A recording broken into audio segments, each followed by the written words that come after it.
Hello everyone, namaste. My name is Bhavedi Patidar. Welcome to कक्षा 13। तो friends, हम लोगों ने अभी तक जो है वो मध्य प्रदेश में इंडिपेंडेंट जो मालवा पर रूल हुआ वो देखा। मालवा पर रूल के बाद हमने देखा कि जो हमारे मुगल्स थे मध्य प्रदेश में उनका क्या रोल रहा, मध्य प्रदेश में वो कहाँ कहाँ पर रूल करते हैं, कौन कौन सी उनकी विक्ट्री थी मध्य प्रदेश में। और जो मुगल्स ख़त्म हुए, या मुगल्स का ख़त्म तो नहीं बोलेंगे उनको, क्योंकि 1707 के बाद भी मुगल्स रहे, लेकिन 1707 के बाद जब औरंगजेब की डेथ होती है उसके बाद छोटी रियासतें या जो कुछ रियासतें हैं वो ज़्यादा अच्छे से ग्रो करती है, जैसे उनमें से एक बुंदेला भी होती है। तो हम उन्हीं के बारे में आज पढ़ने वाले हैं।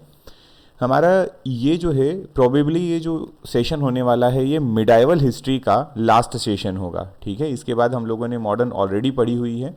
ठीक है, तो ये आपका मिडाइवल हिस्ट्री का है सेशन, मध्य प्रदेश की मिडाइवल हिस्ट्री का सेशन। देखते हैं इसमें कौन कौन से रियासतों के बारे में हमको यहाँ पर प्रोविंसेस के बारे में पढ़ना है। तो हम देखेंगे यहाँ पर हमारे पास यहाँ पर है 3 स्पेशल रियासत। एक है आपकी गोंडवाना, एक है बुंदेलखंड और एक है बघेलखंड। इन 3 रियासतों के बारे में पढ़ेंगे। आप देखेंगे कि प्रीवियस ईयर में इनसे डायरेक्टली क्वेश्चन पूछे गए हैं। बहुत ज़्यादा डीप में नहीं आते हैं क्वेश्चन, फिर भी हमें पढ़ना पड़ेगा, है ना। अगर सिंगल इंडिविजुअल क्वेश्चन भी आता है किसी रूलर के नाम से या कोई उसमें ऑप्शन पूछ लेता है तो हमें बताना पड़ेगा। ठीक है, तो चलिए स्टार्ट करते हैं। सबसे पहले हम यहाँ पर देखने वाले हैं गोंडवाना के बारे में, है ना। गोंडवाना को देखेंगे तो गोंडवाना रियासत की बात करें तो इसी गोंडवाना को और क्या क्या कहते हैं, या गोंड डायनेस्टी जो है, गोंड डायनेस्टी है ना, वो हम पढ़ने वाले हैं एक्चुअल में। तो पहली बात हम इसका एरिया देख लेते हैं कि ये जो गोंड डायनेस्टी है ये कौन से एरिया पर थी, कहाँ पर रूल कर रही थी। तो आज की डेट में जो आपका मंडला वाला रीजन जो है, मंडला वाला रीजन हो गया पास में आपका जबलपुर तक, है ना। तो ये जो मंडला जबलपुर वाला क्षेत्र है वहाँ पर गोंडवाना रियासत थी या गोंड डायनेस्टी थी। अब ये जो गोंड थे, है ना, इनको इनको गढ़ा कहा गया है। क्या कहा गया? गढ़ा। इन्हीं को गढ़ मंडला भी कहा गया है और इन्हीं को गढ़कटंगा के नाम से भी बताया गया है। अलग अलग हम रिसोर्सेज देखते हैं, हमारे रिसोर्सेज से मतलब अगर अलग अलग हिस्ट्री के हम सोर्स देखते हैं, है ना, जिनसे हमें हिस्ट्री की जो जानकारी मिलती है वो सोर्सेस में आपको इसी क्षेत्र का जो है अलग अलग नाम देखने को मिलेगा। नाम क्या क्या हो सकते हैं तो मैंने आपको बताया कि इसको गढ़ा के नाम से भी जाना जाता था, गढ़ मंडला भी कहा जाता है, गढ़ कटंगा भी कहा जाता है। और एक का रेफरेंस भी मैंने यहाँ पर लिया है कि अगर आप अकबरनामा देखेंगे तो अकबरनामा में इसे गढ़ कटंगा के नाम से बताया गया है। ठीक है, करेक्ट है। गोंड डायनेस्टी की बात कर रहे हैं हम यहाँ पर। अब ये जो गोंड डायनेस्टी है इसमें देखते हैं, गोंड डायनेस्टी में आप देखेंगे कि इसको इस्टेब्लिश जो किया है वो किसने किया है, तो Yadav Rai. Most important question है ना, स्टार मार्क करके याद रखेंगे इसको। Yadav Rai is the establisher of Gond dynasty. ठीक है, 14th सेंचुरी की है, 14th सेंचुरी एडी में इस्टेब्लिश होती है ना, गोंड डायनेस्टी। अब गोंड डायनेस्टी के अगर सोर्स की बात करें कि हमें कहाँ से इसके बारे में जानकारी प्राप्त होती है, इतनी जानकारी जो हमें मिलती है वो कहाँ से मिलती है, तो हम इसमें बताएंगे कि हमें जो जानकारी प्राप्त होती है इसका जो सोर्स है वो है रामनगर इंस्क्रिप्शन, है ना। रामनगर इंस्क्रिप्शन है। रामनगर कहाँ है? मंडला में है। आज की डेट में अगर आप देखेंगे तो रामनगर आपको कहाँ मिलेगा? मंडला में मिलेगा, मंडला डिस्ट्रिक्ट में। रामनगर अभिलेख जो है उससे हमें इस डायनेस्टी के बारे में पता चलता है। प्लस रामनगर अभिलेख में ये भी लिखा है कि इस डायनेस्टी में अराउंड 54 रूलर्स होते हैं, 54 शासक होते हैं। गोंड डायनेस्टी की बात कर रहे हैं। ठीक है, तो इसीलिए डायनेस्टी इंपॉर्टेंट भी है। इससे आप देखेंगे प्रीवियस ईयर में आपको क्वेश्चन भी बहुत सारे मिलेंगे। करेक्ट। चलिए तो देखते हैं आगे इनका सबका नाम आने वाला है, वन बाय वन करते हैं स्टार्ट। चलिए, सबसे पहले यहां पर एक व्यक्ति, अब हम 54 रूलर्स के बारे में नहीं पढ़ सकते। सबसे इंपॉर्टेंट बात यह है कि आप 54 रूलर्स को यहां पर नहीं पढ़ सकते हैं। आपको कुछ ही रूलर के बारे में पढ़ना है जो बहुत ज्यादा फेमस होते हैं। उनमें एक नाम आता है जो नाम है संग्राम शाह। क्या नाम है? संग्राम शाह। बहुत इंपॉर्टेंट व्यक्ति हैं संग्राम शाह जो हैं। इन्हीं संग्राम शाह का एक और नाम था, और ओरिजिनल नाम की बात करें अगर कि उनका ओरिजिनल नेम क्या था तो वो था आमहन दास। क्या नाम था इनका? आमहन दास। ठीक है, ये क्वेश्चन पूछा हुआ है प्रीवियस ईयर पेपर में कि आमहन दास के नाम से किस शासक को जाना जाता था, या कौन सा रूलर जो था आमहन दास जिसका नाम था। तो याद रखना वो संग्राम शाह थे जिनका नाम आमहन दास था। क्लियर। दूसरा, इनको बोला गया है कि ये पुलत्स्य वंशी थे। पुलत्स्य वंशी। ठीक है, पुलत्स्य वंशी कौन? पुलत्स्य वंश का जो रावण था। ठीक है, ये जो है पुलस्त्य वंश के थे, जिससे रावण भी इसी वंश से बिलोंग करता था, है ना। ये कहाँ पर लिखा है, तो जो इनके कॉइन्स हैं उसके ऊपर मिंट किया हुआ था, इसके ऊपर मिंट किया हुआ था पुलस्त्य वंशी के बारे में। तो ठीक है, कोई बात नहीं, याद रख लेंगे, वैसे इतना इंपॉर्टेंट नहीं है। अब वही रामनगर इंस्क्रिप्शन जिसकी हम अभी बात करते हुए आ रहे थे, ये रामनगर इंस्क्रिप्शन जो है, इस रामनगर इंस्क्रिप्शन में एक बात लिखी हुई है, 54 रूलर्स के बारे में लिखा हुआ, आपको पता चल गया है 54 रूलर्स हैं इस वंश के, है ना, नाम दिया गया है उनका अलग अलग। लेकिन इसमें जो इंपॉर्टेंट बात है वो ये है कि संग्राम शाह इतने फेमस रूलर होते हैं, इतने फेमस रूलर होते हैं कि इनके पास 52 गढ़ होते हैं, 52 गढ़, है ना। गढ़ आज की डेट में अगर हम देखें तो पहले इनको गढ़ बोला जाता था, है ना, ये आपके फोर्ट्स वगैरह होते हैं, किले होते हैं, क्लियर। तो 52 गढ़ों का शासक थे संग्राम शाह, इसलिए आप समझ सकते हैं कितने फेमस रूलर रहे हैं ये, और कितने पावरफुल भी रहे होंगे, क्लियर। तीसरी बात करते हैं कि इनका एक कंपोजिशन है, इनकी एक रचना है, नाम है रस रत्नमाला, या कहीं कहीं पर इसको रास रत्नमाला भी लिखा है ना, जो भी पढ़ेंगे उससे कोई फर्क नहीं पड़ेगा, रस रत्नमाला या रास रत्नमाला। आप अगर पीएससी का ट्रेंड देखेंगे तो आप ये पाएंगे कि अभी आजकल पीएससी में ना बुक्स से या कोई जो उनका लिटरेचर है उससे, या फिर इनकी कोई कंपोजिशन रचनाएं वगैरह हैं वहां से भी क्वेश्चंस आ रहे हैं। तो आपको ये देखना है कि जो संग्राम शाह है, इनकी जो कंपोजिशन है, इनकी जो एक बुक है वो कौन सी है, वो है रास रत्नमाला। बुक तो नहीं बोलेंगे, इनका कंपोजिशन, इनकी रचना है रास रत्नमाला, क्लियर। चलिए, अब संग्राम शाह बहुत फेमस। अब इनके बाद बात करते हैं इनके दो बेटों की। संग्राम शाह के दो बेटे होते हैं, ठीक है। एक का नाम होता है दलपति शाह, बड़ा बेटा कौन होता है, दलपति शाह, और छोटा बेटा है चंद्र शाह। इन दोनों के नाम याद रख लीजिए, आगे ये दोनों आने वाले हैं। संग्राम शाह जिनका खुद का नाम आमन दास है, इनके दो बेटे हैं। दो बेटे में बड़ा बेटा जो है, एल्डर सन जो है, वो है दलपति शाह, और जो यंगर सन है वो कौन है, वो है चंद्र शाह। तो ये दोनों बेटों के बारे में याद रखेंगे। अब बताता हूं मैं आपको यहां से स्टोरी, क्योंकि दलपति शाह जो हैं ये बहुत फेमस होते हैं। क्यों होते हैं बात करेंगे, ज्यादा कार्यकाल नहीं रहेगा, लेकिन फेमस होंगे किनकी वजह से, इनकी वाइफ की वजह से। तो इनकी वाइफ कौन है, रानी दुर्गावती, उनके बारे में यहां पर हम बात करने वाले हैं, करेक्ट। चलिए, तो उनको पढ़ते हैं। चलिए, तो अभी संग्राम शाह जो हैं उनके बारे में हम लोग पढ़ते हैं कि थोड़ा सा इनका कंस्ट्रक्शन क्या क्या हुआ है। 52 फोर्ट के बारे में और गढ़ के बारे में बात की, उनमें से हम देख लेते हैं कि इन्होंने कुछ कंस्ट्रक्शन करवाया है, तो वो क्या है। तो पहला आप याद रखेंगे चौरागढ़ फोर्ट। अच्छा, ये जो किले हैं आपको इसलिए भी याद रखना है क्योंकि किले डायरेक्टली क्वेश्चन ऐसा आ जाता है कि बताइए ये वाला फोर्ट कहाँ है। तो आपको याद रखना है चौरागढ़ का फोर्ट जो है वो कहाँ मिलेगा, नरसिंहपुर में। कहाँ मिलेगा, नरसिंहपुर। दूसरा संग्रामपुर विलेज, संग्राम शाह है, संग्रामपुर विलेज है, दमोह में मिलेगा। उसके बाद सिंगोरगढ़ फोर्ट, सिंगोरगढ़ फोर्ट की बात करें तो ये भी किसने बनवाया है, ये भी संग्राम शाह का बनवाया हुआ है। देखो SNG है ना, R, ये सब इन्हीं में आ रहे हैं, तो सिंगोरगढ़ भी संग्राम शाह से याद रखेंगे। और संग्राम सागर लेक जो है वो भी इन्हीं का है, जबलपुर में जो इन्होंने बनवाई है। तो ये कंस्ट्रक्शन है, ये जो 4 कंस्ट्रक्शन है ये तो एटलीस्ट याद रखेंगे ही, क्योंकि 52 में से कुछ इन्होंने जीते होंगे, कुछ इन्होंने बनवाए होंगे, लेकिन ये 4 अलग अलग कंस्ट्रक्शन, कुछ आपके किले हैं, कुछ जिला है, कुछ आपका लेक है, गांव है, जिले से मतलब। तो आपको बस ये इनके कंस्ट्रक्शन याद रखना है और कुछ नहीं करना है। क्लियर है ये बात यहाँ तक, है ना। संग्राम शाह इंपॉर्टेंट है, पेपर में आमन दास ऑलरेडी आ चुका है एक बार, अब दूसरे तरीके से पूछने की पूरी तैयारी होगी, है ना। तो पहले तो केवल आमन दास आया है, अब आपसे हो सकता है क्वेश्चन में कुछ इस तरीके से पूछ ले वो कि इनके कंस्ट्रक्शन बताइए, तो आप रेडी रहें। नेक्स्ट है आपके पास अब उनके सबसे बड़े बेटे, नाम है दलपति शाह। नाम क्या है, दलपति शाह। अभी हमने बात की उनके बड़े बेटे दलपति शाह, छोटे बेटे चंद्र शाह। तो बड़े बेटे ही जो है वो रूलर बनेंगे, है ना, एल्डर सन है, रूलर बनते हैं। कब रूलर बनते हैं, तो 1543 में रूलर बनते हैं, जब संग्राम शाह की डेथ हो जाती है। 1543 में रूलर बनते हैं, और इनकी जो शादी है ना वो करवाई जाती है रानी दुर्गावती के साथ, क्वीन दुर्गावती, रानी दुर्गावती। जानते ही हैं आप, आपने प्रीवियस वीडियो देखा, उसमें हमने ये देखा कि जो हमारा चंदेल डायनेस्टी है, चंदेल वंश जो था, उस चंदेला की लास्ट रूलर जो आते हैं वो होते हैं कौन, चंदेला के लास्ट रूलर जो हैं वो कीरत सिंह जी होते हैं, ठीक है। कीरत सिंह जी जो हैं उनकी बेटी होती हैं रानी दुर्गावती। दुर्गावती जो है वो प्रिंसेस होती हैं, उनकी शादी जो होती है दलपति शाह से करवाई जाती है। दलपति शाह कौन थे, तो ये गोंड शासक हैं। ये कौन है, गोंड शासक, संग्राम शाह के बड़े बेटे, गोंड शासक, ठीक है। अब क्या होता है, दलपति शाह और दुर्गावती जी जो होते हैं उनके एक बेटे होते हैं जिनका नाम था वीर नारायण। इंपॉर्टेंट है, नाम याद रखेंगे, है ना। तो हुआ ये कि जब इनकी शादी हुई कुछ समय बाद, रूलर बनने के कुछ समय बाद, अच्छा एक तो इनका बेटा है, नाम क्या है आपको बता ही दिया मैंने, नाम है वीर नारायण। शादी के कुछ समय बाद और रूलर बनने के कुछ समय बाद, लगभग 26 साल की उम्र होती है इनकी, है ना, और रूलर बने केवल 7 साल होते हैं, इनकी हो जाती है डेथ, है ना। ये पॉइंट लिखा है अगला, दलपति शाह जो है died in 1550 at the age of 26। 7 साल में इनकी डेथ हो गई जब रूलर बने थे उसके बाद, और 26 साल की टोटल उम्र थी उनकी। अब इनके बाद बेटा बनता है वीर नारायण, लेकिन बात यह है कि वीर नारायण एक तो छोटे, लेकिन वीर नारायण की भी डेथ हो जाती है बीमारी के कारण, ठीक है।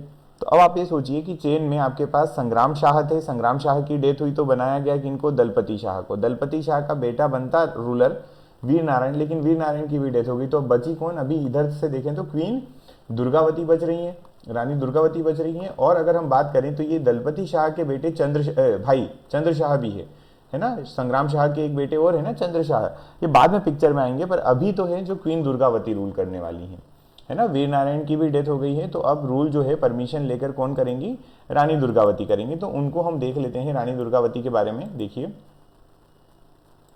चलिए। क्वीन दुर्गावती, डायरेक्ट हम इन्हीं को पढ़ रहे हैं, रानी दुर्गावती। अब ये गोंड वंश की शासिका बनती है, she became ruler of Gond dynasty, ठीक है। इनको गढ़ कालिका के नाम से जाना जाता है ना। किसी व्यापम वगैरह के पेपर में ये क्वेश्चन पूछा गया है, वैसे तो अब बहुत फेमस हो गया है तो मुश्किल आए, लेकिन बहुत इजी क्वेश्चन में कभी कभार इजी आ जाता है ना। गढ़ कालिका के नाम से कौन प्रसिद्ध है, तो आप याद रखेंगे गढ़ कालिका के नाम से रानी दुर्गावती प्रसिद्ध है, रानी दुर्गावती को गढ़ कालिका का नाम दिया गया है, ठीक है। चलिए अब यहां पर इनके कुछ अटैक देखते हैं। एक आप याद रखेंगे 1554 में जो आपने बाज बहादुर पढ़ा है ना, मालवा पे जब स्वतंत्र शासन कर रहे थे, पढ़ रहे थे आप, जब आप मालवा का स्वतंत्र शासन पढ़ते हैं तो वहां पर आपके पास दो डायनेस्टी थी। कौन सा, एक गौरी वंश को आपने पढ़ा वहां पर पहला, और गौरी खत्म होता है, गौरी को खत्म करके कौन आते हैं, खिलजी। जब खिलजी रूल कर रहे थे तो खिलजी के ऊपर अटैक होता है, और गुजरात के जो व्यक्ति हैं, गुजरात के जो रूलर होते हैं वो आकर रूल करने लग जाते हैं, और उनमें आखिरी रूलर जो होता है वो बाज बहादुर होता है, ठीक है। तो इस बाज बहादुर ने रानी दुर्गावती के ऊपर अटैक किया था पर हार गया था, ठीक है। चलिए ये बात है। उसके बाद क्या होता है कि 1564 में ये एक इनका रानी दुर्गावती का बैटल होता है, जिसको नाम जाना, उस जगह का नाम जो है जहां पर ये युद्ध हुआ उसका नाम था नरई। क्या नाम था, जगह का नाम नरई था, इसीलिए इसको हम बैटल ऑफ नरई बोल देते हैं, क्लियर। तो ये बैटल ऑफ नरई जो होता है ये होता है रानी दुर्गावती और अकबर के बीच में। अब अकबर की साइड से जो है वो इनका सेनापति लड़ता है, ना कि खुद अकबर, ठीक है। मैंने आपको एक 1561 का बैटल बताया था, 1561 का बैटल बताया था जो हुआ था किस किस के बीच में, अकबर वर्सेस बाज बहादुर, ठीक है। और ये जो बैटल था, इस बैटल में, अकबर वर्सेस बाज बहादुर के बैटल में, जो अकबर की साइड से सेनापति गया था उसका नाम आदम खान था। और एक व्यक्ति और बताया था कि दो लोग निकले थे, आदम खान और आसफ खान। तो ये जो आसफ खान है इसको आगे मार्च करने को बोला गया था टुवर्ड्स रानी दुर्गावती। तो आसफ खान अटैक करता है रानी दुर्गावती के ऊपर। अब इस युद्ध में रानी दुर्गावती लड़ती हैं, बहुत अच्छे से लड़ती हैं, लेकिन जब उनको लगता है कि वो शायद ये युद्ध नहीं जीत पाएंगी तो उस समय वो फिर अपने आप को क्या कर लेती हैं, खत्म कर लेती हैं। और इनकी समाधि हमने बनाई है बरेला ग्राम में। कहाँ बनाई है, बरेला ग्राम, बहुत इंपॉर्टेंट है, याद रखना, जबलपुर वाले क्षेत्र में पड़ता है बरेला ग्राम। तो याद रखो रानी दुर्गावती की जो समाधि है वो कहाँ है, तो बरेला ग्राम जबलपुर में, है ना। जबलपुर आ जाए तो भी आंसर करेक्ट होगा, और नहीं तो फिर बरेला ग्राम आपको मिलेगा, रानी दुर्गावती की समाधि, ठीक। इस तरीके से अगर हम देखें तो गोंडवाना जो क्षेत्र है वो पूरा की पूरा किसके पास चले गया है, अब मुगल्स के पास चलेगा, क्योंकि अकबर ने अटैक करवाया तो मुगल्स के पास ये सारी चीजें चली गई। चलिए ये ठीक है, यहां तक समझ में आ गया होगा आपको। अब यहां से थोड़ा और आगे बढ़ते हैं।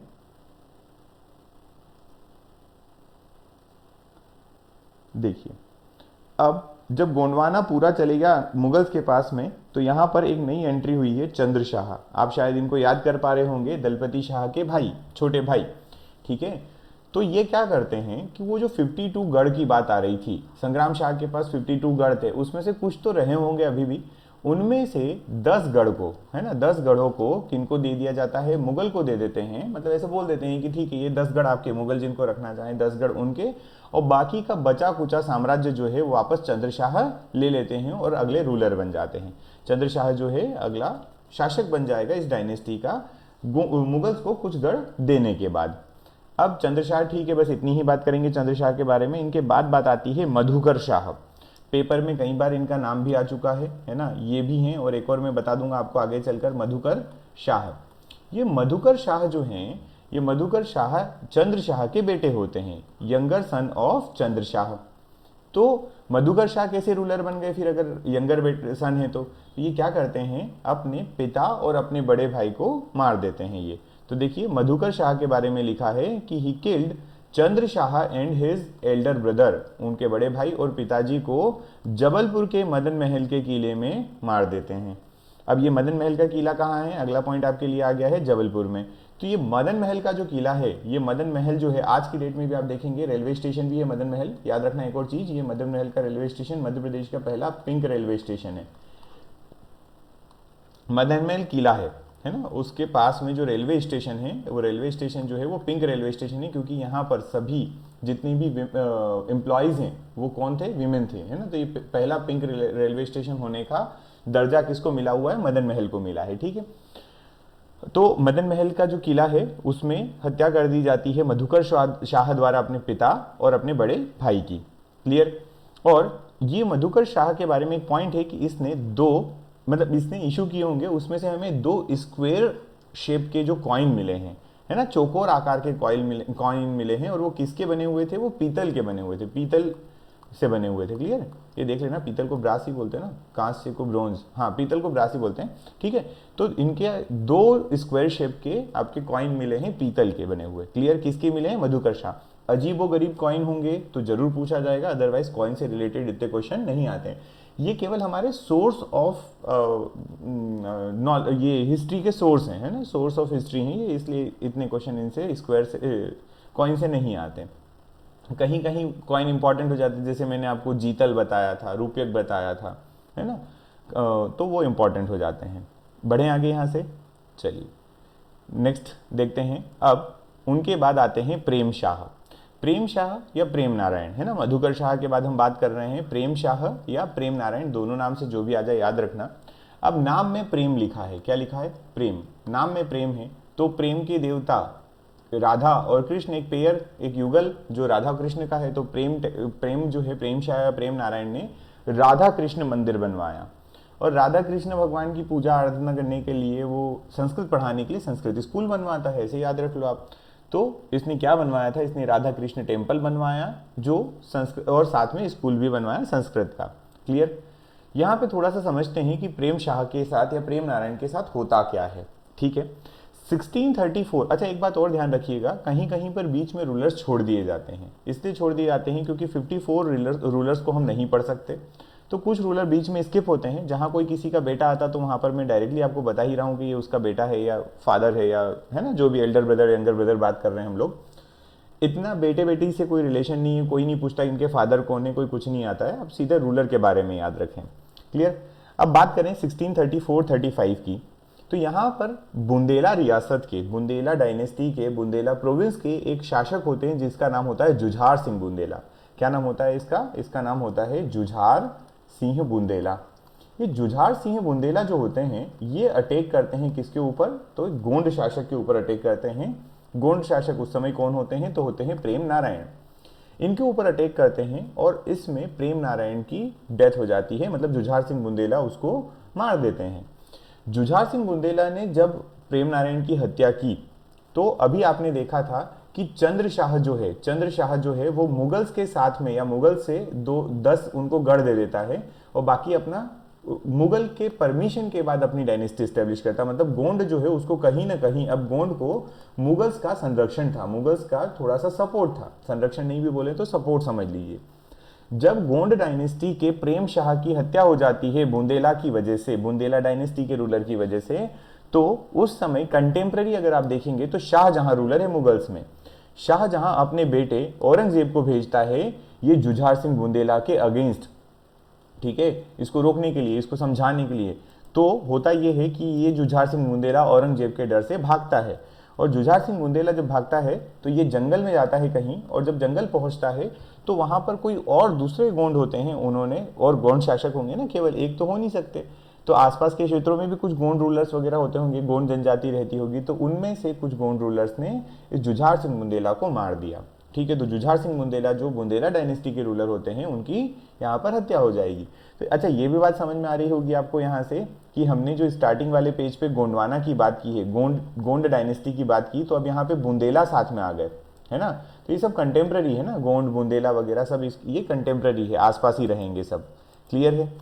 चलिए, इसके बाद आगे बढ़ते हैं नेक्स्ट। अब आते हैं, अब क्या हुआ, अभी आपने देखा कि हमारे लास्ट जो है रूलर, उनकी क्या हो गई, मतलब जो प्रेम नारायण या प्रेम शाह है, उसकी हत्या की गई, कर दी गई जुझार सिंह बुंदेला द्वारा। अब यहां पर आते हैं एक व्यक्ति जिसका नाम है हृदय शाह। क्या नाम है? हृदय शाह। बिलोंग करते हैं गोंड से। किससे बिलोंग करते हैं? गोंड से। पर ये व्यक्ति जाता है मुगल दरबार में। ठीक है, ये कोड नहीं आएगा यहाँ पर, मुगल कोड। ठीक है, ये कहाँ जाते हैं? ये जाते हैं मुगलों के दरबार में जाते हैं, मुगल के दरबार में जाते हैं और वहां पर शिक्षा लेते हैं। शिक्षा किसकी लेने गया था ये व्यक्ति?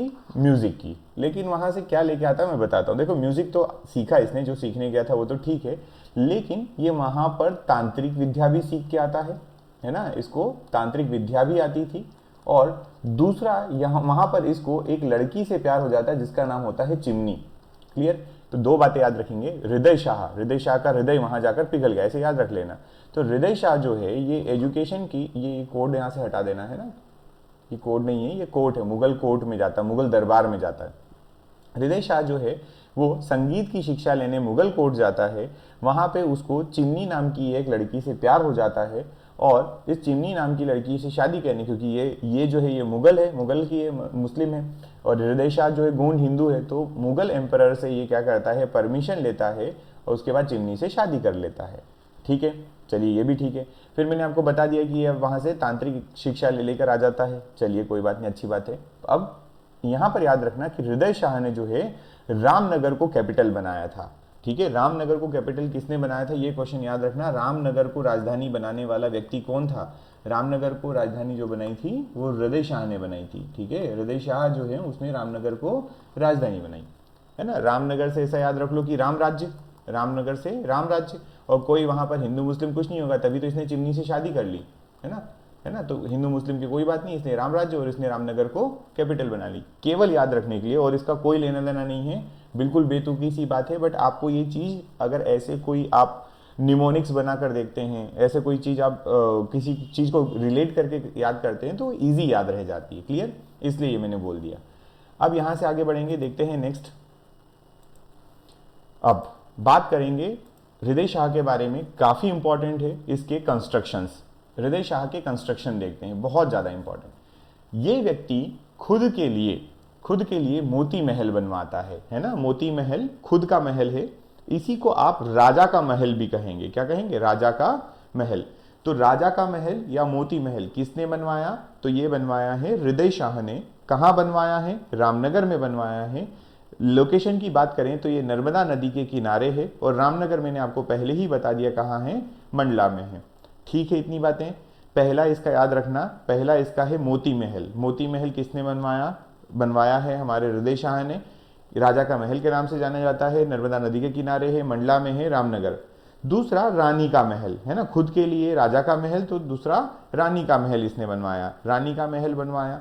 तीसरा याद रखें, इसका एक मंत्री था जिसका नाम था राय भगत। क्या नाम था? राय भगत।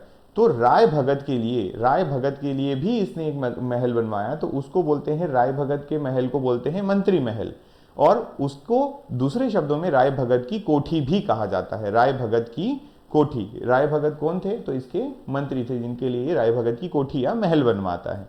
ठीक है, ये चलिए। हृदय शाह जो है इसकी एक वाइफ कौन है? चिमनी, है ना। इसकी एक वाइफ कौन है? चिमनी, और दूसरी होती है सुंदरी देवी। दूसरी कौन होती है? सुंदरी देवी। इसकी एक वाइफ और होती है जिनका नाम सुंदरी देवी था। सुंदरी देवी कंस्ट्रक्ट करवाती है विष्णु टेम्पल। क्या बनवाती है ये सुंदरी देवी? विष्णु मंदिर बनवाती है।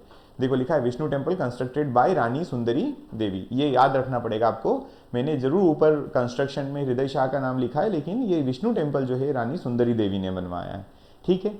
फिर उसके बाद आता है हृदय नगर। हृदय नगर ये एक नाम का नाम है, नगर है तो मंडला में गांव है ना, नगर का नाम है, ये गांव है, मंडला में है। हृदय नगर किसने बसाया था? हृदय शाह ने बसाया था, कोई बड़ी बात नहीं, ठीक है। तो इतना पॉइंट याद रहेगा। इसके बाद हमारे पास है एक इसकी कुछ रचना कौन सी है? तो वो है हृदय प्रकाश, हृदय प्रकाश, और दूसरा नाम है, दो है ना, एंड लिखा बीच में, हृदय कौतुक, हृदय कौतुक। हृदय प्रकाश और हृदय कौतुक की इसकी दो रचनाएं हैं, ये याद रखें। हृदय हृदय के नाम से है, पेपर में इस बार आ गया है, पीएससी ने पूछ लिया है इसी साल के पेपर में, एई के पेपर में भी आ सकता है, असिस्टेंट प्रोफेसर में भी आ सकता है, बड़े चांसेस है इसके नाम कहीं ना कहीं आने के, ठीक है। तो याद रखें हृदय प्रकाश और हृदय कौतुक किसकी रचना है? हृदय शाह की रचना है। आगे बढ़ते हैं। अब यहां पर आपको मैं कुछ नाम बता देता हूं जिनकी बात करेंगे नहीं हम ज़्यादा, क्योंकि ये रूलर जो हैं ये आपके डायनेस्टी के बहुत फेमस रूलर नहीं हुए हैं, ठीक है। तो एक नाम आ रहा है छत्र शाह का, जो हृदय शाह के बाद रूलर अगले बनेंगे, उनका नाम क्या है? तो यहां से रखें, एक सेकेंड, इनका जो नाम है वो है, अगले रूलर जो है उनका नाम है छत्र शाह। छत्र शाह के बाद हरी शाह, छत्र शाह के हरी शाह, पहाड़ सिंह, अगला रूलर पहाड़ सिंह। इनके बारे में आपको कुछ नहीं पढ़ना है ना, ये सब इधर उधर के रूलर हैं, किसी ने किसी को मार दिया, कोई मंत्री ने किसी ने अपने बेटे को जिताने के लिए, खुद रूलर बनने के लिए राजा को मार दिया, सब चलता रहेगा। फिर नरेंद्र शाह, है ना, ये सब चलता रहेगा, इससे कोई ज़्यादा लेना देना हमें है नहीं। आप बस जो मेन जिनका मैंने नाम अभी बताया और जिनकी डिटेल करवाई है उनको याद रखें। ये वाली स्लाइड जो आपके सामने एट प्रेजेंट ओपन है, इसको आपको कुछ करने की जरूरत नहीं है, केवल मैंने नाम बताए हैं। नाम क्यों बताए फिर जरूरत नहीं है? तो क्योंकि ये रूलर के नाम कहीं ना कहीं आ जाते हैं। अब जैसे मान लो कि कहीं आ गया नरेंद्र शाह, अब नरेंद्र शाह जो है ये कभी गलती से कहीं पूछ ही लिया गया बुंदेला शासक थे क्या? तो आपको ये ध्यान रहना चाहिए कि गोंड शासक में हमने पढ़ा था इनको, इसलिए बस है नाम, अदरवाइज कोई काम का नहीं है ये। अब नरेंद्र शाह के बारे में बात करें कि इन्होंने कैपिटल जो है वापस जो रामनगर बन गई थी, है ना, रामनगर जो बन चुकी थी उसको मंडला शिफ्ट कर दिया, पहली बात। दूसरा, नरेंद्र शाह इसलिए इंपॉर्टेंट हो जाते हैं कि इन्होंने अपने सिक्कों पर, अपनी करेंसी पर, अपनी मुद्राओं पर माँ काली की प्रतिमा अंकित करवाई थी। महाकाली लिखा है ना, ये माँ काली, कहीं कहीं महाकाली लिखा है, कहाँ माँ काली लिखा हुआ, तो एक ही बात है ना, माँ काली या महाकाली, है ना।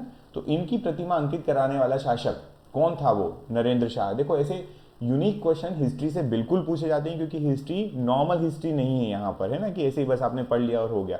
अजीबो गरीब क्वेश्चन जहां पर आए वो समझ जाना कि इंपॉर्टेंट है, ठीक है। फिर अब देखते हैं नरेंद्र शाह के साथ क्या होता है। नरेंद्र शाह के टाइम पीरियड पर अटैक होता है मराठास का, है ना, मराठास का अटैक हुआ। तो मराठा जो है, ऑलरेडी जो हम पढ़ चुके हैं, मराठा जो है उन्होंने क्या किया था, मराठाओं ने अटैक किया और नरेंद्र शाह जो हैं इनके शासन को अपने उसमें ले लिया, मतलब हरा दिया इनको। तो जब नरेंद्र शाह मराठाओं से हारे तो इन्होंने क्या किया था? फायर सेक्रीफाइस, इन्होंने अग्निदाह किया था, खुद के शरीर को जो है वो अग्नि की सुपुर्द कर दिया। अग्निदाह, अग्निशाह क्यों लिख दिया? अग्निदाह किया था इन्होंने। क्लियर है ये बात? क्यों किया था? तो ये जब मराठा से हार गए, on defeat from Marathas. Clear है ये बात? नरेंद्र शाह थोड़ा सा इंपॉर्टेंट है, इनको ध्यान रखेंगे। नरेंद्र शाह के बाद आते हैं निज़ाम शाह, ठीक है। निज़ाम शाह क्यों याद रखना है? क्योंकि एक बुक है जिसका नाम है गजेंद्र मोक्ष, है ना। गजेंद्र मोक्ष जो बुक है संस्कृत में लिखी हुई है, और ये किसने लिखी है? तो ये लिखी है लक्ष्मी प्रसाद दीक्षित। LPD याद रखें और GM याद रखें, LPD GM, लक्ष्मी प्रसाद दीक्षित जो है उन्होंने गजेंद्र मोक्ष लिखी। ये एकमात्र, मतलब ऐसे ही ना कुछ कुछ बुक होती हैं जिनके नाम दोबारा कहीं सिमिलर मिलते नहीं हैं, और ये देखो लक्ष्मी प्रसाद दीक्षित भी आप बहुत ज़्यादा नहीं पढ़ोगे कहीं, गजेंद्र मोक्ष भी नहीं पढ़ोगे। और अगर इसको याद रखना है, आप ऑब्जेक्टिव पेपर जब देने जाते हो तो उसका एक फ़ायदा ये होता है कि आपके पास ऑलरेडी ऑप्शंस अवेलेबल होते हैं। तो अगर आपके पास हिंट है, केवल उस क्वेश्चन की अगर आपके पास हिंट भी है ना, तब भी आप उसको क्लिक कर जाओगे। यही चीज़ है, यही इंपॉर्टेंट है बात यहाँ पर ध्यान देने वाली। क्लियर? बढ़ें आगे, चलिए अब देखते हैं हम लोग इनके आगे कौन है नेक्स्ट रूलर। तो नरहरी शाह आते हैं, सुमेर शाह आते हैं, देन नरहरी शाह आते हैं, फिर मराठाओं से लड़ते हैं, हार जाते हैं। और मराठा जो है ये गढ़मंडला या चौरागढ़ वाला जो क्षेत्र होता है, चौरागढ़ लिख दिया है, ठीक है, चौरागढ़ वाला जो क्षेत्र होता है उस चौरागढ़ के क्षेत्र को जीत लेते हैं। तो याद रखना गोंड डायनेस्टी, गोंड और गोंडवाना वाला जो क्षेत्र है, गोंडवाना वाला जो क्षेत्र है जिसमें आप मंडला की बात करते हैं, है ना, जिसमें आप जबलपुर की बात करते हैं, जिसमें आप बात करेंगे दमोह की बात करेंगे, है ना, संग्राम शाह के टाइम पे दमोह देखा, सिंगरौरगढ़ वगैरह। तो ये सारा जो है ये किसने कैप्चर कर लिया था, तो मराठाओं ने कैप्चर कर लिया है। ठीक है, बढ़े आगे यहाँ से। अब ये पूरा आपका मराठाओं के पास चले गया, यहाँ से आपकी गोंडवाना रियासत खत्म होती है। तो गोंडवाना के बाद अब कौन है, उनके बारे में बात करेंगे। तो गोंडवाना रियासत जो हुई, गढ़मंडला वाली जो रियासत हुई वो खत्म हुई, लेकिन मैंने आपको बीच में एक जगह बताया था प्रेम शाह के बारे में, याद है, प्रेम शाह के ऊपर जुझार सिंह बुंदेला का अटैक होता है और फिर जुझार सिंह बुंदेला को लड़ने के लिए आता है औरंगजेब, जुझार सिंह बुंदेला भाग जाता है वहाँ से और फिर उसके बाद जो है मैंने कहा था कि वहाँ पे जुझार सिंह बुंदेला को मार दिया जाता है दूसरे गोंड शासकों द्वारा। तो वो यहाँ पर थोड़ा सा हमें देखना है अब। ठीक है, तो देखिए एक और आपके पास गोंड डायनेस्टी आ रही है और वो है गोंड डायनेस्टी देवगढ़ की। कहाँ की है ये, देवगढ़ की। अब देवगढ़ के गोंड कौन है उनकी बात यहाँ पर करते हैं। तो देवगढ़ कौन से वाले क्षेत्र में आता है, पहले तो ये छिंदवाड़ा क्षेत्र का है। देवगढ़ जो है वो कहाँ का है, ये छिंदवाड़ा का है, छिंदवाड़ा में पड़ता है देवगढ़। तो इनको बोला जाता है देवगढ़ के गोंड। इनको क्या बोला जाता है, देवगढ़ के गोंड। गोंड डायनेस्टी है, गोंड समाज संप्रदाय के ही हैं ये लोग भी, गोंड डायनेस्टी गोंड समुदाय के लोग हैं ये। इनकी डायनेस्टी के बारे में बात करेंगे। टाइम पीरियड देख लीजिए 1580 से 1743, 1580 टू 1743 जो है इनका टाइम पीरियड रहा। मैंने आपको पहले भी बोला है, प्रीवियस वीडियोस आपने देखे होंगे, आपको टाइम पीरियड याद रखने की इतनी ज़्यादा ज़रूरत नहीं है। थोड़ा सा आप जब पढ़ते हैं हिस्ट्री तो आपको कंटेम्प्रेरी कौन किसके था, कौन किसके साथ में शासन कर रहा था, कौन आगे पीछे, हिस्ट्री कंफ्यूज करती है। उसी चीज़ को थोड़ा सा ओवरकम करने के लिए हम लोग ये ऐसे ईयर्स देखते हैं। अदरवाइज हिस्ट्री में अभी ईयर्स नहीं पूछे जाने लगे हैं और मुश्किल है कि पूछेगा। ठीक है, तो हम बात करने वाले हैं देवगढ़ के गोंड की। चलिए अब यहाँ पर बात करेंगे देवगढ़ के गोंड में। तो सबसे पहले तो वही हर बार का फेमस क्वेश्चन कि किसने एस्टेब्लिश की है, डायनेस्टी किसने एस्टेब्लिश की है। तो यहाँ पर आपको एक नाम मिलने वाला है जिसका नाम है धुरवा राजा जाटवा। धुरवा राजा जाटवा, नाम क्या है, धुरवा राजा जाटवा। कहीं कहीं इसको जाटवा राजा के नाम से भी जाना जाता है। इसको केवल जाटवा राजा बोल देंगे तो भी समझेंगे। और धुरवा राजा जाटवा जो है इनके आगे आप फर्स्ट लगा लें। ठीक है, चलिए क्लियर। देवगढ़ के गोंड की बात कर रहे हैं, established by Dhurwa Raja Jatwa first, Dhurwa Raja Jatwa first और धुरवा राजा जाटवा राजा। सोर्स की बात करें कि इसके बारे में सोर्स, जैसे आपने पिछले देखा रामनगढ़ इंस्क्रिप्शन से आपको जानकारी मिल गई पूरी मंडला के जो गोंड है उनके बारे में। जब आप देवगढ़ के गोंड की बात करते हैं तो यहाँ पर जो सोर्स है वो है आईने अकबरी। ठीक है, आईने अकबरी और अकबरनामा, आईने अकबरी और अकबरनामा। आपने जब नवरत्न पढ़े थे, अकबर के जो नवरत्न पढ़े थे वहां पर मैंने आपको बताया था कि अबुल फजल की लिखी हुई है ये, है ना, आईने अकबरी अकबरनामा अबुल फजल जो लिखता है। तो ये सोर्स है देवगढ़ की गोंड के बारे में। अब यहाँ पर देवगढ़ का किला इंपॉर्टेंट क्या है, ही कंस्ट्रक्टेड, कौन कंस्ट्रक्टेड, धुरवा राजा जाटवा देवगढ़ का किला बनवाता है। याद रखें देवगढ़ का किला कहाँ पर है, तो छिंदवाड़ा में है। देवगढ़ का किला कहाँ है, छिंदवाड़ा में। क्लियर, ये पॉइंट भी एक आ गया आपके पास फिर से। अब ये राजा जो है ये बहुत फेमस होता है और इतना फेमस होता है कि आज अगर आप छिंदवाड़ा का पांढुरना देखेंगे, पांढुरना देखेंगे, पांढुरना है ना, इसका नाम है पांढुरना, पांढुरना। ठीक है, तो पांढुरना का एक वार्ड जो है वो वार्ड किसके नाम पर बेस्ड है, जाटवा वार्ड है और वो धुरवा राजा जाटवा के नाम पर बेस्ड है। क्लियर है ये बात। तो ये फैक्ट्स देखें, इन सभी को याद करने का कोई और तरीका नहीं है। दो तीन चीजें हैं, आप देखिए कि कौन पहले तो आप ऐसा बेसिक देखें। जैसे आपको स्टार्ट करते तो क्या बताते हैं हम लोग, जब भी कोई भी टीचर पढ़ाते हैं तो क्या बताते हैं, वो बोलते हैं कि ये डायनेस्टी है, ये डायनेस्टी तब से तब शुरू हुई, इस डायनेस्टी में के बाद हम ये पढ़ेंगे, इस डायनेस्टी के ये रूलर हैं। तो आप पहले डायनेस्टी पे फोकस करें। आपको पहले हिस्ट्री में ये पता होना चाहिए कि भाई साहब कौन कब कहाँ आया है, कौन कब क्या कहाँ आया, मतलब कोई डायनेस्टी का नाम चल रहा है तो वो पता हो। दूसरा उसका थोड़ा बहुत, बोले नहीं, ईयर याद नहीं हो तो चले, लेकिन उसका टाइम पीरियड तो पता हो कि कब से कब तक रही होगी या किस काल खंड की है। तो इसीलिए तो हिस्ट्री को आप पहले एंशिएंट में डिवाइड करते हैं, फिर मिडाइवल में आते हैं, फिर मॉडर्न में आते हैं। आपको एंशिएंट का अपना पूरा अलग स्टोरी रखना है, मिडाइवल की पूरी स्टोरी अलग रखना है, मॉडर्न की स्टोरी पूरी अलग रखना। जब आप ये पढ़ रहे हो जैसे मिडाइवल चल रहा है, तो मिडाइवल में भी आप फिर क्लासिफिकेशन करो कि मिडाइवल में हमने क्या क्या पढ़ा। मिडाइवल में पहले वो जो इंडिया के रिस्पेक्ट में है, गौरी गजनवी, फिर उसके बाद दिल्ली सल्तनत जब खत्म हुई तो उसके बाद हम लोगों ने थोड़ा सा हमारे मुस्लिम स्वतंत्र शासन जो मालवा में हुआ उसको पढ़ा, फिर हमने मुगल्स को पढ़ा। आज हम पढ़ रहे हैं हमारे देवगढ़ के गोंडवाना डायनेस्टी, फिर बघेलखंड भी पढ़ेंगे, बुंदेलखंड भी पढ़ेंगे। तो ये इस तरीके से जब आप याद रखोगे ना तो आपको चीज़ें थोड़ी क्लासिफाई होती जाएंगी, आपको याद रखने में बड़ी आसानी होगी। समझ गए? तो ये क्लासिफिकेशन आपको करना जरूरी है। हमने तो आपको बता दी टाइमलाइन, और मैं बार बार आपको टाइम पीरियड भी बताते जा रहा हूँ जहाँ पर बहुत नेसेसरी है। टाइम पीरियड बताते जा रहा हूँ और बोल रहा हूँ कि देखो ये इसके कंटेम्प्रेरी है, ये चल रहा है, ऐसा हो रहा है। तो बस यही चीज़ ध्यान रखोगे, हिस्ट्री बिकम वेरी ईजी, है ना। जनरली हिस्ट्री टेक्निकल स्टूडेंट्स के लिए तो बड़ी दिक्कत देती है, और जो 11th-12th फिर उसके बाद अगर बीए वगैरह हिस्ट्री से किया हुआ है, हिस्ट्री पढ़ी तो इजी हो जाती है। अदरवाइज थोड़ा सा ये डिफिकल्ट होता है, इसमें कोई दो राय नहीं है, कोई बड़ी बात नहीं। चलिए अपन पढ़ते हैं यहाँ पर हमारा देवगढ़ के किले के बारे में। मैंने आपको बताया फेमस वार्ड बना हुआ, एक फेमस है ये रूलर वार्ड बना हुआ है पांढुरना में, जो है वो किसके नाम पर है, जाटवा राजा के नाम पर है। आगे बढ़ते हैं अगले शासक की तरफ। अब देखो यहाँ पर आपको लिस्ट दिखाई दे रही है केवल, ठीक है।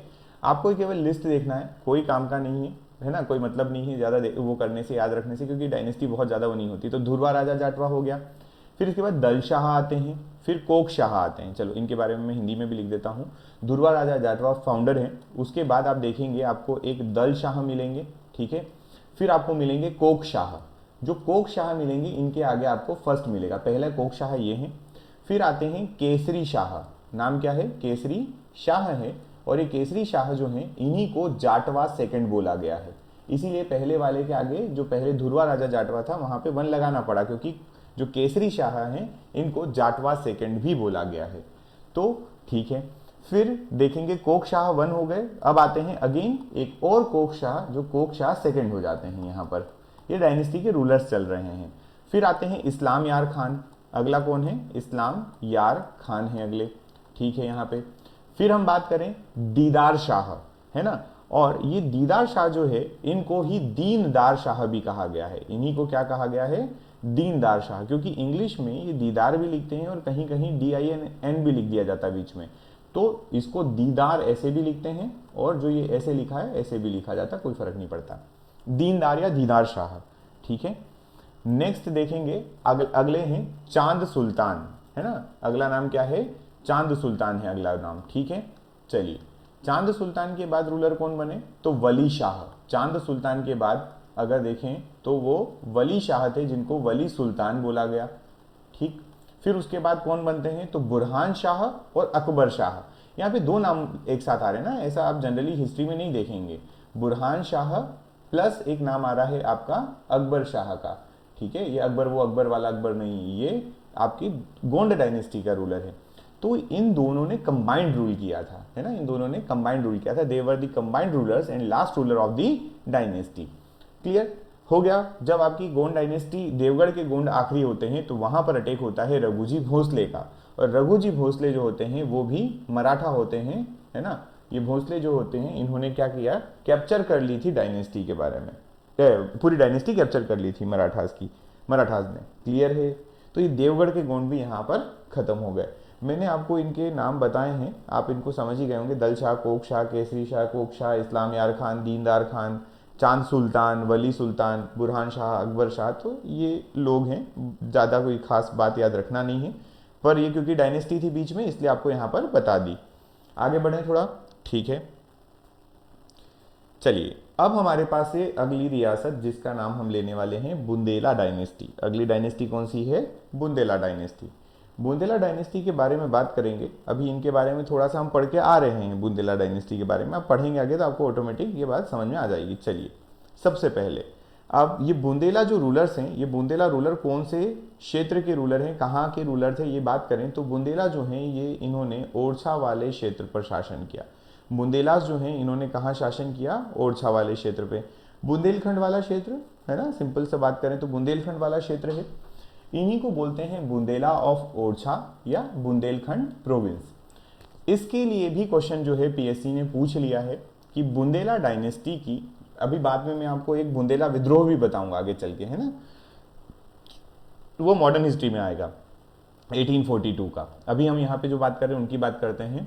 बुंदेला डायनेस्टी को एस्टेब्लिश करने वाले व्यक्ति का नाम बताते हैं। बुंदेला डायनेस्टी को एस्टेब्लिश किया था आरपीएस बुंदेला ने। किसने?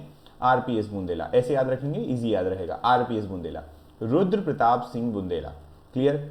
और क्योंकि ये ओरछा के रूलर है, कैपिटल आपको याद रखने की अलग से जरूरत नहीं पड़ेगी, ये ओरछा कैपिटल है। अब ये तो ठीक है, आरपीएस बुंदेला इसके एस्टेब्लिशर हो गए। यहां पर फेमस व्यक्ति जो आता है वो है वीर सिंह बुंदेला। फेमस व्यक्ति कौन है? वीर सिंह बुंदेला। याद है आपको वीर सिंह बुंदेला के बारे में हमने कुछ पढ़ा था, है ना? अकबर का बेटा जहांगीर, सलीम, सलीम का फ्रेंड कौन? वीर सिंह बुंदेला।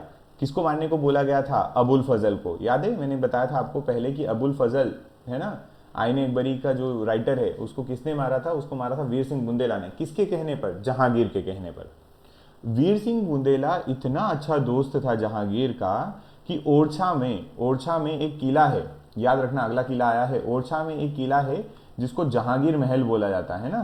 ये जो जहांगीर महल है, किला या महल जो भी समझ लें, ये जहांगीर महल जहांगीर ने नहीं बनवाया, ये बुंदेला डायनेस्टी के रूलर वीर सिंह बुंदेला ने बनवाया।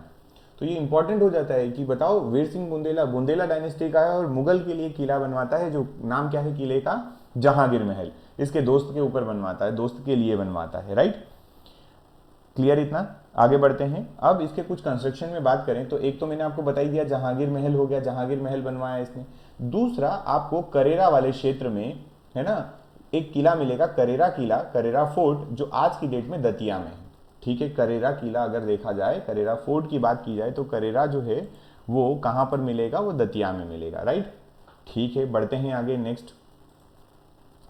अब इसी डायनेस्टी के एक रूलर जिसकी हम पहले भी बात करके आ चुके हैं, है ना, जुझार सिंह बुंदेला। ज्यादा बताने की जरूरत है नहीं जुझार सिंह बुंदेला के बारे में। जुझार सिंह बुंदेला किस पे अटैक किया था? प्रेम नारायण पे अटैक किया था, वो हो गया। लेकिन इसके बाद जो एक व्यक्ति आ रहे हैं वो रूलर नहीं है, इंपॉर्टेंट बहुत है। जुझार सिंह बुंदेला जो है उनके भाई जो हैं वो हैं राजा हरदौल। जुझार सिंह बुंदेला के भाई कौन है? राजा हरदौल। ठीक, ये जो राजा हरदौल हैं, ये हरदौल बहुत फेमस होते हैं और इनको लोग ना भगवान की तरह पूजते हैं। बुंदेलखंड की क्षेत्र की बात कर रहे हैं। देखो मैं आपको बता देता हूँ, इनकी जो पूजा की जाती है वो बुंदेलखंड में ज़्यादा की जाती है ना, बुंदेलखंड में इनकी पूजा ज़्यादा की जाती है। पर अगर मान लो कहीं अगर आप ऐसे पेपर में फंस गए, वैसे तो नहीं फंसोगे, आजकल पीएससी थोड़ा सा फंसने वाला काम कम कर रहा है, इसलिए वो खुद ही सॉर्टेड क्वेश्चन देता है। बिल्कुल उसको पता है क्लियर कट जो आंसर होगा वही देना, अदरवाइज बच्चे फिर ऑब्जेक्शन ले लेते हैं कैंडिडेट्स और दिक्कत हो जाती है। तो बुंदेलखंड वाले क्षेत्र के में किस की पूजा की जाती है एज गॉड? तो वो की जाती है राजा हरदौल की। पर कहीं अगर मान लो बघेलखंड भी आ गया और अगर ये एलिमिनेट नहीं हो रहा है, बघेलखंड अगर एलिमिनेट नहीं हो रहा राजा हरदौल के बारे में, तब आप आंसर करेक्ट कर सकते हैं, कोई बड़ी बात नहीं। बघेलखंड वाले क्षेत्र में भी कुछ जगह राजा हरदौल की पूजा की जाती है। ठीक है, किसके भाई थे? जुझार सिंह बुंदेला के भाई हैं।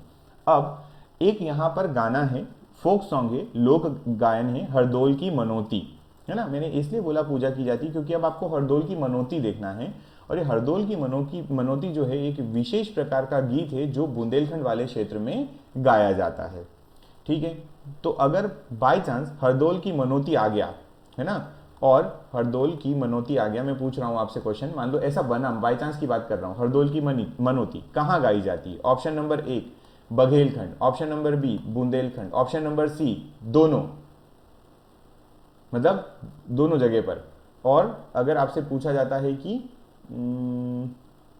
नहीं, ऐसा क्वेश्चन नहीं, बघेलखंड एंड बुंदेलखंड ऐसा आ जाता है, दूसरा आ जाता है मालवा, और तीसरा आ जाता है नन ऑफ द अबव, ऐसा आ जाता मान लो, और इस पे भी हम लोग निमाड़ कर देते हैं। ठीक, तो आपके पास ये ऑप्शंस हैं। पहला ऑप्शन क्या है? बघेलखंड एंड बुंदेलखंड। दूसरा ऑप्शन आपके पास मालवा वाले क्षेत्रों के, तीसरा निमाड़ हो गया, और फिर नन ऑफ द अबव हो गया। भाई साहब इसका आंसर आपको ए करना पड़ेगा। ये मत सोचना है कि सर बुंदेलखंड में ही गाया जाता है, बघेलखंड में नहीं होता, गलत कर दो, none of the answer above लगा दो। नहीं, बिल्कुल नहीं, इतना दिमाग नहीं लगाना है। ये फिर आप करेक्ट आंसर कर देना कि दोनों जगह है। हरदौल की मनोती कहाँ गाई जाती है? दोनों जगह। ठीक, पूजा करते हैं राजा हरदौल की। तो राजा हरदौल को अपने घर के कोई भी फंक्शन जब होते हैं, तो जैसे हम लोग हिंदू धर्म में, हिंदू रिवाज में हम लोग भगवान की आराधना करते हैं, भगवान गणेश जी को बुलाते हैं, समस्त देवी देवताओं का आह्वान करते हैं। बुंदेलखंड की प्रथा है, प्रचलन है कि वहां पर राजा हरदौल को इनवाइट किया जाता है। मतलब भगवान को तो बुलाते ही हैं, साथ में राजा हरदोल को भी इनवाइट किया जाता है। और ऐसा बोला जाता है, मान्यता है कि जहां राजा हरदोल को किसी फंक्शन में बुलाया जाता है तो उस फंक्शन में कभी भी किसी भी चीज़ की कमी नहीं पड़ती है। कमी नहीं पड़ती मतलब समझ गए, कोई भी चीज़ की, जैसे मान लो कोई खाने वाने का प्रोग्राम है ना, बड़ा कोई प्रोग्राम है, उसमें राजा हरदोल को बनाएंगे, खाना कभी कम नहीं पड़ेगा। कोई भी प्रोग्राम है तो वो सक्सेसफुली हो जाता है अगर राजा हरदोल को बुलाया जाता है, ऐसी आज भी वहां पर मान्यता है। ठीक है। अब बुंदेला डायनेस्टी की जब बात कर रहे हैं तो एक रूलर को कैसे भूल सकते हैं जिनका नाम है छत्रसाल, है ना, छत्रसाल, राजा छत्रसाल। इनके बारे में हमने पढ़ा था जब हम औरंगजेब के बारे में बात कर रहे थे, तब हमने छत्रसाल जी के बारे में भी पढ़ा कि छत्रसाल ने अपने आप को इंडिपेंडेंट डिक्लेयर कर दिया था when after the death of Aurangzeb. Clear. चलिए, छत्रसाल ने क्या बसाया है, तो छतरपुर जो है, छतरपुर वाला जो क्षेत्र है, छतरपुर की स्थापना किसने की है, तो छत्रसाल जी का नाम आता है, राजा छत्रसाल का। ठीक है ना। चलिए, अब यहां पर बात करेंगे एक आखिरी रूलर हमारे बुंदेला डायनेस्टी के, नाम है विक्रमाजीत सिंह, है ना। इनका जो नाम मिलता है वो इनका जो नाम मिलता है विक्रमाजीत सिंह मिलता है। क्या मिलता है, विक्रमाजीत सिंह, ये लिखा है Vikramajeet Singh, last ruler of the dynasty. होता ये है, एक जॉन वॉकर करके व्यक्ति होते हैं, क्या नाम होता है इनका, जॉन वॉकर, अंग्रेज अधिकारी होते हैं। ठीक। इनसे 1812 में एक ट्रीटी कर ली जाती है, 1812 में एक संधि कर ली जाती है बाय दी विक्रमाजीत सिंह के द्वारा, है ना। और इसमें यह होता है कि अंग्रेज जो हैं, क्योंकि 1812 तक अंग्रेज लगभग अपना प्रभुत्व दिखा चुके थे, है ना, तो ये ट्रीटी कर लेता है कि वो परेशान ना करे और साथ में मिलकर काम करे या साथ में मिलकर रहें। तो विक्रमाजीत सिंह के बारे में ट्रीटी एक याद रख लें, ऐसे ही बहुत ज़्यादा इंपॉर्टेंट तो नहीं है, पर ठीक है। विक्रमाजीत सिंह जो है, इन्होंने कैपिटल ओरछा से टेहरी कर दी थी, है ना। अब टेहरी जो है, टहरी भी बोल दें तो भी चलेगा, टेहरी भी बोल दें तो भी चलेगा। ठीक है। टीकमगढ़ जो है उसके आसपास का क्षेत्र है ये। ठीक। चलिए, कंस्ट्रक्शन की बात करें विक्रमाजीत सिंह की, तो देखो, बलदेवगढ़ का किला बनवाया, बलदाऊ जी का टेम्पल बनवाया, नजर बाग बनवाया और जानकी बाग। ये कंस्ट्रक्शन है विक्रमाजीत का। बलदेवगढ़, बलदाऊ जी, बलदेवगढ़ का फोर्ट और बलदाऊ जी का टेम्पल, नजर बाग जो है वो बनवाया और जानकी बाग। ठीक है। आपको ये ऐसे ही पढ़ना पड़ेंगे, ये सारी डायनेस्टी आपकी ऐसे ही होने वाली है ना। जैसे आप अभी देख लीजिए एक बार और, हम लोग बुंदेला पढ़ रहे थे, जैसे क्या पढ़ रहे थे, बुंदेला। बुंदेला में हमने पहला रूलर देखा जिसका नाम मैंने आपको शॉर्टकट में ही बताया कि जो है वो आरपीएस बुंदेला है। ठीक है, आरपीएस बुंदेला।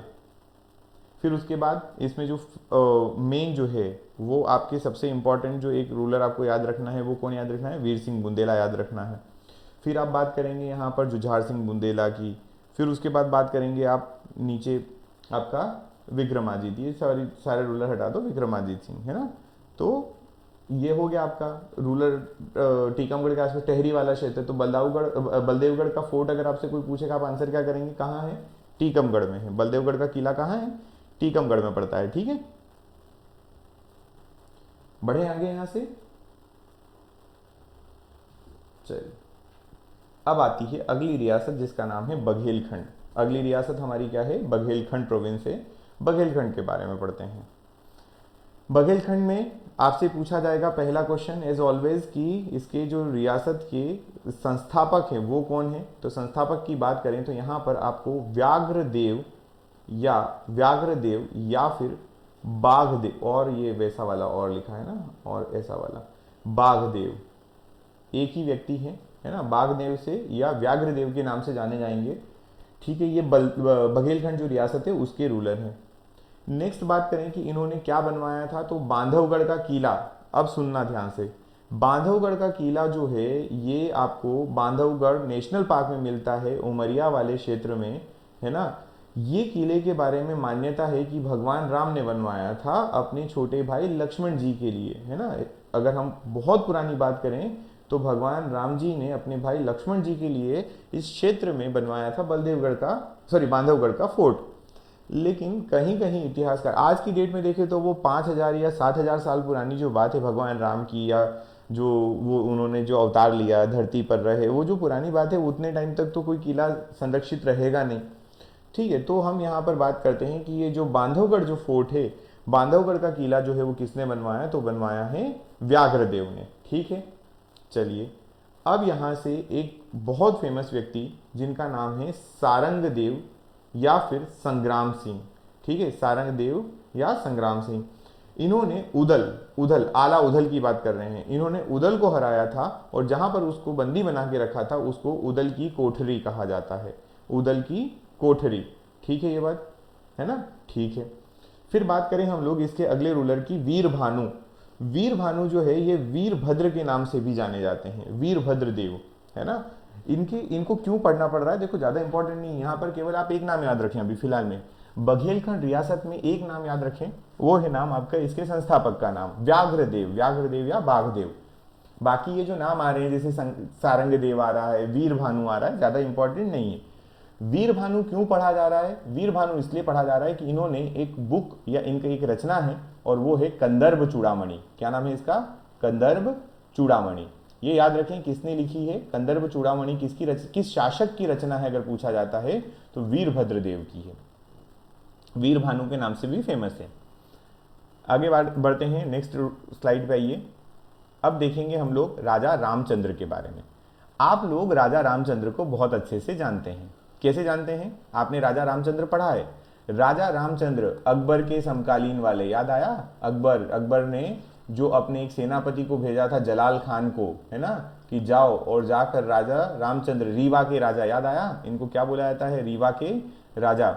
रीवा के राजा जो हैं इनके पास भेजा था कि जाओ और किसको लेकर आओ, तानसेन को लेकर आओ। तानसेन इनके दरबार में पहुंच जाते हैं यहाँ से, अकबर के दरबार में। ठीक है, तो वो राजा रामचंद्र हैं ये। अब इनके बाद बहुत सारे रूलर निकलते जाएंगे, फिर एक व्यक्ति आते हैं जो नाम है गुलाब सिंह। नाम क्या है, गुलाब सिंह। गुलाब सिंह भी रीवा के राजा हैं।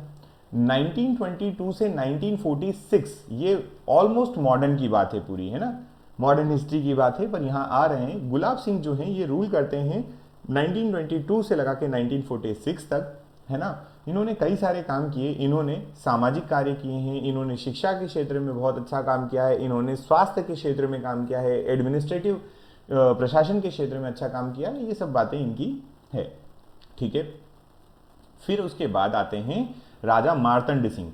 राजा मार्तंड सिंह जो है 1946 में रूलर बनेंगे, 1946 में रूलर बनेंगे और इन्हीं के टाइम पर पहला व्हाइट टाइगर जो मोहन है वो पकड़ा गया था। ठीक है, और ये राजा मार्तंड सिंह जो हैं यही आखिरी रूलर भी बनते हैं इस डायनेस्टी के, क्योंकि इन्होंने 1946 में जब भारत का संघ बन रहा था, भारत जब संघ बन रहा था, जहां पर सारे प्रोविंसेस को बोला गया था कि आप बताइए, आप भारत में शामिल होना चाहते हैं, आप पाकिस्तान में जाना चाहते हैं, आप स्वतंत्र रहना चाहते हैं। तो उन प्रोविंसेस में जो हमारा बघेलखंड प्रोविंस है ना, ये जो बघेलखंड प्रोविंस है उसके जो रूलर थे वो मार्तंड सिंह थे। मार्तंड सिंह जी ने इंस्ट्रूमेंट ऑफ एक्सेशन साइन किया था भारत संघ में शामिल होने के लिए, विलय पत्र, है ना, उसको क्या बोला है, इंस्ट्रूमेंट ऑफ एक्सेशन जो है वो विलय पत्र कहा जाता है। तो विलय पत्र पर साइन करने वाले जो रूलर हैं वो राजा मार्तंड सिंह हैं। क्लियर है ये बात, है ना, इतना क्लियर। तो ये आपकी डायनेस्टी के बारे में था, ये आपकी डायनेस्टी यहाँ पर खत्म होती है, कौन सी, बघेल डायनेस्टी भी।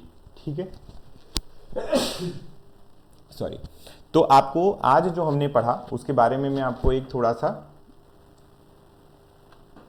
आपने देखा गोंडवाना, गोंडवाना के बाद आपने देखा, एक सेकेंड,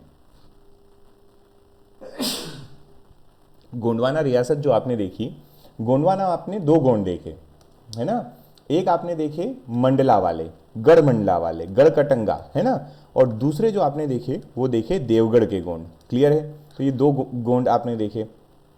उसके बाद आप बात करें बुंदेलखंड की, तो आरपीएस बुंदेला आपने बताया, है ना। यहाँ पर अगर बघेलखंड की बात करें तो व्याघ्रदेव आपने बताया।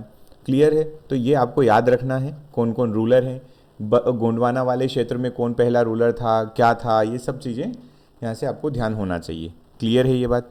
तो हमारे पास ये हिस्ट्री है टोटल। ठीक, तो मिलते हैं नेक्स्ट लेक्चर में। Thank you so much.